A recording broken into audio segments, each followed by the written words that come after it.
June 14, 2024 మన railway Koduru ఎమ్మెల్యేకి నేను మెసేజ్ చేయడం జరిగింది త్రూ ఫేస్బుక్.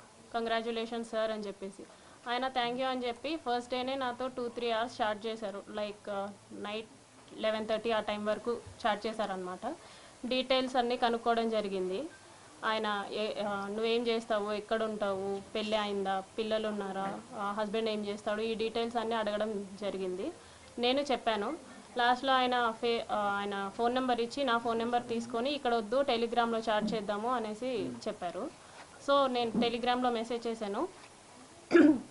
2 days బాగానే మాట్లాడారు నాతో, అంటే నార్మల్గానే మాట్లాడారు. అందరూ ఎలా ఫ్రెండ్లీగా మాట్లాడతారో అలాగే మాట్లాడారు. సో కంటిన్యూస్ చాటింగ్ అనమాట.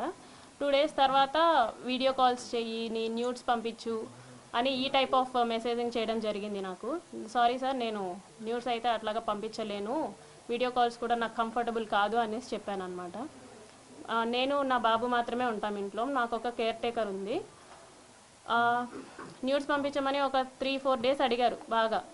నేను పంపను అనేసరికి కొంచెం బెదిరించడం లాంటివి చేశారనమాట.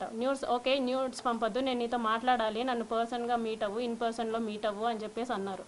ఎలా కుదురుతుంది సార్, నాకు అవ్వదు, నాకు మా బాబుతోనే ఉంటుంది రోజంతా, నాకు అవ్వదు అనేసి అన్నాను. ఒక 2 days బాగా బతిమలాడుకున్నట్టు అడిగారు అనమాట నన్ను. మీట్ అవ్వచ్చు కదా, ఈ టైంకి మీట్ అవ్వచ్చు కదా, నేను ఈ టైంకి ఫ్రీ అవుతాను అనేసి ఇలా అడగడం జరిగింది. నేను రిజెక్ట్ చేశా. ఆ తర్వాత కొంచెం ఆయన అధికారం చూపించడం లైక్ నేను రైల్వే కోడూరు ఎమ్మెల్యేని, నా కోడూరు ఇది ప్రస్తుతానికి, నువ్వు ఇక్కడే జాబ్ చేస్తున్నావు, నీ ట్రాన్స్ఫర్ కూడా నా చేతిలోనే ఉంటుంది, నీ ప్రమోషన్స్ కూడా నా చేతిలోనే ఉంటుంది అని ఈ టైప్ ఆఫ్ మాటలు మాట్లాడడం స్టార్ట్ చేశారనమాట. నాకు అర్థమైంది సార్, మీరు ఎంత చెప్పినా సరే నేనైతే కలవడం జరగదు అనేసి నేను చెప్పాను. ఆయన ఫోర్స్ చేస్తూనే వచ్చారు. నేను ఈయనకి ఫోన్ కాల్స్లో మెసేజెస్లో చెప్పడం అర్థం కావట్లేదేమో అని చెప్పేసి నేను కలుస్తాను. జూలై 9th కలిశాను. For the first time July 9th కలిశాను. ఆయన షెడ్యూల్ అంతా అయిపోయిన తర్వాత నైట్ 8 o'clock అలాగా వచ్చి నన్ను పిక్ చేసుకున్నారు. మా ఇంటి దగ్గర పిక్ చేసుకొని తీసుకెళ్లారు. రైల్వే కోడూరు నుంచి కడప రూట్ వెళ్దాం అనేసి అన్నారనమాట.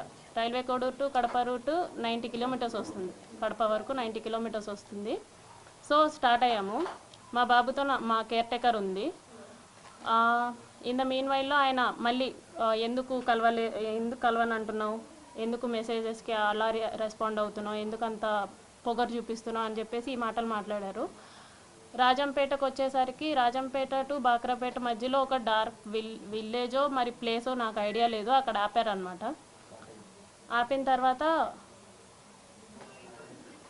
తర్వాత నేను ఎందుకు ఆపారండి అంటే, ఎందుకు నువ్వు నాతో సరిగ్గా ఉండట్లేదు, ఎందుకు నేను అడిగినవన్నీ చేయట్లేదు అని చెప్పేసి కాన్వర్జేషన్ స్టార్ట్ చేశారు. లేదండి నేనైతే ఆ టైప్ కాదు, నేను ఇక్కడ 5 years నుంచి ఉంటున్నాను, నేనైతే ఆ టైప్ కాదు, నేనేంటో నా జాబ్ ఏంటో అన్నట్టు ఉండేదాన్ని అనేసి నేను చెప్పాను. నువ్వు నాకు సెక్షువల్లీ కావాలి అనేసి ఆయన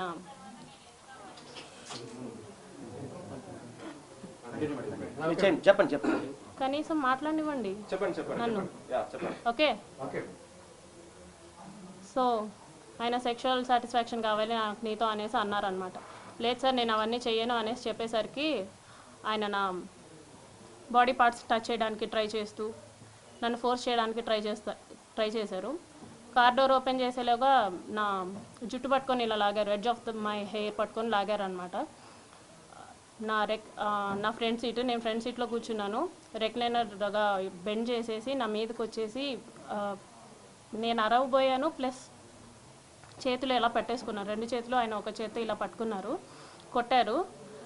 ఫోర్స్ఫుల్లీ నా ప్యాంట్ అది తీసేసి he force himself on to me for the first time. అయిపోయిన తర్వాత నేను భయపడిపోయి నేను వెనక్కి వెళ్ళిపోయాను. ఆ మధ్యలో నేను వెనక్కి వెళ్ళిపోయాను. ఆ సీట్ ఈ మిడిల్ ఆఫ్ ద సీట్ ఉంటుంది కదా, దాని నుంచి నేను వెనక్కి వెళ్ళిపోయి నేను వెనక్కి కూర్చున్నా.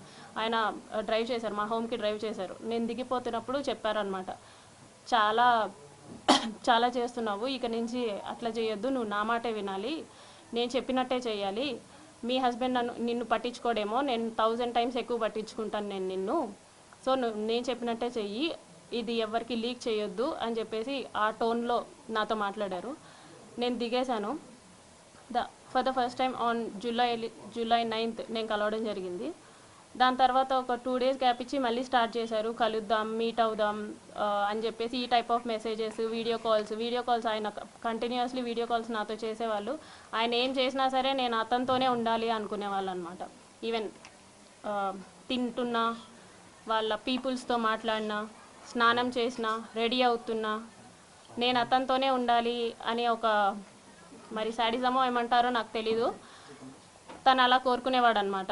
ఏమన్నా అంటే నీకు ఒక బాబు ఉన్నాడు, నువ్వు అది గుర్తుపెట్టుకో, నువ్వు అది మర్చిపోతున్నావు, నీకు ఒక బాబు ఉన్నాడు, నువ్వు మాత్రమే ఉన్నావు, అది మాత్రం గుర్తుపెట్టుకో అనేసి అనేవాడు. నిజమే, నాకు పేరెంట్స్ లేరు, నాకు మమ్మీ డాడీ ఇద్దరు లేరు. మా ఫాదర్ జాబ్ వచ్చింది నాకు. నా ఫస్ట్ స్టేషన్ రైల్వే కోడూరులోనే. నాకు ఒక తమ్ముడు ఉన్నాడు, కానీ దూరంగా చదువుకుంటున్నాడు వాడు. మా హస్బెండ్ వచ్చేసి సాఫ్ట్వేర్, ఆయన దూరంగా ఉంటాడు నాకు. నా బాబు నేను మాత్రమే ఉంటాం. ఆయనకు అది బాగా ఆసరా అయింది. నా గురించి ఫుల్ డీటెయిల్స్ కనుక్కొని ఆయన ప్రొసీడ్ అవ్వడం జరిగింది. చాలా డామినేషన్ చేసేవాళ్ళు, చాలా డామినేటెడ్గా ఉండేవాళ్ళు అనమాట. ప్రతి విషయంలోనూ చిరాకు పడ్డం. ఇలా ఎందుకండి ఈ టైప్ ఆఫ్ రిలేషన్షిప్, ఈ టైప్ ఆఫ్ ఫోర్స్డ్ రిలేషన్షిప్లో నేను ఎందుకు ఉండాలి అని చెప్పేసి నేను అడిగినప్పుడు, నాకు నువ్వు ఇలాగే కావాలి, నాకు నువ్వు ఇలాగే ఉండాలి అని చెప్పేసి బెదిరింపులు, గట్టిగా మాట్లాడాలు, పొగరు చూపించడాలు, ఏమన్నా అంటే ఆఫీస్లో ఒక ఎంక్వైరీ వేస్తాను అనేసి అంటారనమాట. నువ్వేదో తీసుకున్నావు, నువ్వేదో బ్రైబ్ చేసావు అని చెప్పేసి వేస్తాను ఎంక్వైరీస్ అనేసి, నాకు ఆ రకంగాను, ప్లస్ నాకు ఫ్యామిలీ లేదు కాబట్టి ఈ రకంగానూ నన్ను భయపెట్టడం జరిగింది. So for the first time నేను ఆగస్ట్ ఎండింగ్లో నా ప్రెగ్నెన్సీ పాజిటివ్ అయింది. ఈ విషయం నేను అతనికి చెప్పాను అనమాట. నాకు ఇలా ప్రెగ్నెన్సీ పాజిటివ్ వచ్చింది, ఏం చేయమంటారు అనేసి అన్నాను. నువ్వు తీయించేసుకో, ఇమీడియట్గా తీయించేసుకో, నేను మాట్లాడతాను, నాకు తెలిసిన డాక్టర్ ఉన్నారు తిరుపతి కాలేజ్లో, నాకు తెలిసిన గైనిక్ ఉంది, ఆమెను అడుగుతాను, ఆమె నాకు టాబ్లెట్స్ పంపిస్తుంది, నేను నీకు ఇస్తాను, సో దట్ నువ్వు తీయించేసుకో అనేసి అన్నారనమాట. లేదండి నేను తీయించుకోను, నేను ఉంచుకుంటాను అనేసి చెప్పాను. అంటే ఎందుకు ఉంచుకుంటావో, అవసరం లేదు, నువ్వు తీయించేసుకో అని చెప్పేసి అన్నారు. ఫస్ట్లో స్టార్టింగ్లో కామ్గానే అన్నారు, లేదండి నేనైతే తీయించుకోను, చేశారు కదా, నేనైతే తీయించుకోను అనేసి భయపెట్టే ప్రయత్నం చేద్దాం అనుకున్నా. సో దట్ అప్పటికైనా సరే వదిలేస్తాడని చెప్పేసి నేను భయపెట్టే ప్రయత్నమైనా చేద్దాం అనుకొని, ఈ ప్రెగ్నెన్సీ నేనైతే తీయించుకోను అనేసి అన్నాను అనమాట. ఒక 2 days అలాగే అడిగారు బాగా. ఒకరోజు నైట్ మా ఇంటికి వచ్చి ఎందుకు తీయించుకోవు అని చెప్పేసి నన్ను కొట్టారు. నువ్వు ఎందుకు తీయించుకొని అంటున్నావు అంటే, కారులో తీసుకెళ్ళడం మానేసి డైరెక్ట్గా మా ఇంటికి వచ్చారు, కార్ పార్క్ చేసి, ఎందుకు తీయించుకొని అంటున్నావు అని చెప్పేసి. మా బాబు నిద్రపోతున్నాడు, అప్పుడు నన్ను కొట్టారనమాట, ఎందుకు తీయించుకొని అంటున్నావు అనేసి. లేదండి నేను తీయించుకోను, మీరే కదా చేశారు, సో నేను తీయించుకోను, సమాధానం చెప్పండి అంటే, సరే మీ హస్బెండ్కి డివోర్స్ ఇచ్చేసి నేను నిన్ను పెళ్లి చేసుకుంటాను, ప్రస్తుతానికైతే తీయించుకో అని చెప్పేసి నార్మల్గా అష్యూరెన్స్ ఇచ్చినట్టు చెప్పారు. సో నీ హస్బెండ్తో నువ్వు డివోర్స్ తీసుకున్న తర్వాత నేను నిన్ను పెళ్లి చేసుకుంటానంటే, అవసరం లేదు అని చెప్పేసి నేను ఫర్ ద ఫస్ట్ టైం నేను అబార్ట్ చేయించుకున్నాను. అది కూడా అతనే టాబ్లెట్స్ తీసుకొని వచ్చారు, వాళ్ళ ఫ్రెండ్, తిరుపతి ఫ్రెండ్ ఎవరో ఇచ్చారంట, గైనిక్ సమ్వన్ టాబ్లెట్స్ తీసుకొని వస్తే